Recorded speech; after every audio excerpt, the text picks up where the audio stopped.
I want people to understand the impacts of airway issues and occlusion on the periodontal system, and how treating the skeletal and dental components and the airway issues, we really need to take into account the periodontal system. It's like everybody else doesn't know what decompensation means. It's almost like speaking Greek, and I think that's an important part, because now we have the advent of imaging and we can see the anatomic truth of what's really happening, and we can do things better today. Snoring is not something to laugh at. It's a serious issue. It is not something that's discussed in our specialty, and it's a travesty. It should be a part of everybody's intake because of the severity and the gravity of the problem and pervasiveness of the problem. It's significant. We weren't thinking about the nose, the upper airway system, or anything like that. That really changed quite a bit. With the advent of MARPI, we started thinking a little bit differently because of the impact of nasal flow, nasal resistance, how we can improve those things, and that this was a very much needed complementary therapy so that the teeth could come together correctly without being tipped, without being pulled out of the bone, without a patient becoming a periodontal annuity for the rest of their lives, which oftentimes what happens. SFOT, surgically facilitated orthodontic therapy, and trichotomies and dental alveolar decortication. If you create this purposeful injury around the teeth and you set up this demineralization that happens, the teeth move much more expeditiously because the teeth are oftentimes right up against cortical bone. When the teeth move through that type of bone without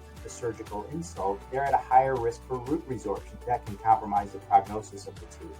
So this tends to negate that. By doing the surgery, it negates a lot of the relapse potential that can occur as well. Depending on the degree of skeletal disharmony that the patient has, you might be able to correct that with a non-surgical skeletal expansion alone, but the greater the degree of disharmony, the more you're camouflaging the problem. MARPI is a really nice way of improving nasal flow, reducing nasal resistance. These things need to be measured more. It would be nice to have more of an objective measurement tool like four-phase rhinomanometry. The MARPI could be very complementary to orthodontic surgery. It's hard to paint everybody with a broad stroke because it's just so individualized. It's complicated. That's what's so valuable about having the interdisciplinary team. Certain patients have lost teeth due to different dental, orthodontic, or airway techniques because they weren't considering those impacts, or they weren't evaluating that before and during the treatment process. The teeth are going to have to be brought into a more correct axial orientation. That's the role of the orthodontist. When you see somebody that has a lot of dental crowding, think to yourself, there isn't enough bone to house these teeth, therefore they're all crowded. If we just go unraveling and expanding the arches, we're going to cause the bone to resorb, the tissue to get thinner, and we're going to put that patient at a higher risk for gingival recession. And I'm here to tell you, the days are over for us using gingival recession as a barometer as to when to stop moving teeth. Those days are gone.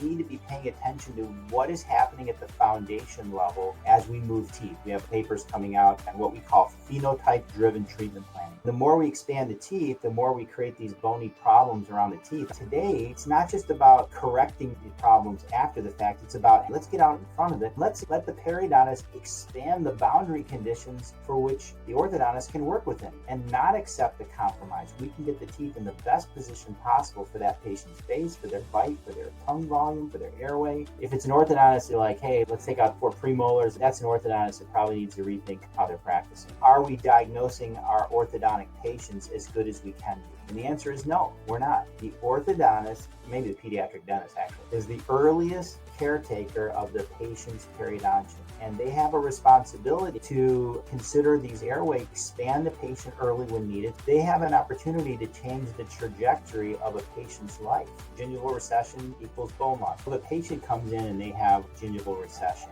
probably the teeth have compensated to some extent and they have some level of bone loss. To the people that say, look, nobody ever died from gum recession, newsflash, we're dentists. We're not oncologists, okay? We're not emergency room physicians, okay? But your role and your responsibility is to optimize the craniofacial and the oral health system for your patient and not accept mediocrity as a standard of care. You're not addressing the core problem. You generally have to correct the underlying compensation, which means orthodontics. And if it's an underlying compensation, there's probably a skeletal imbalance. So they all coordinate together. Here we go again, interdisciplinary care. We just can't treat symptoms, right? The more you see it, the more you know it. You just can't unsee it.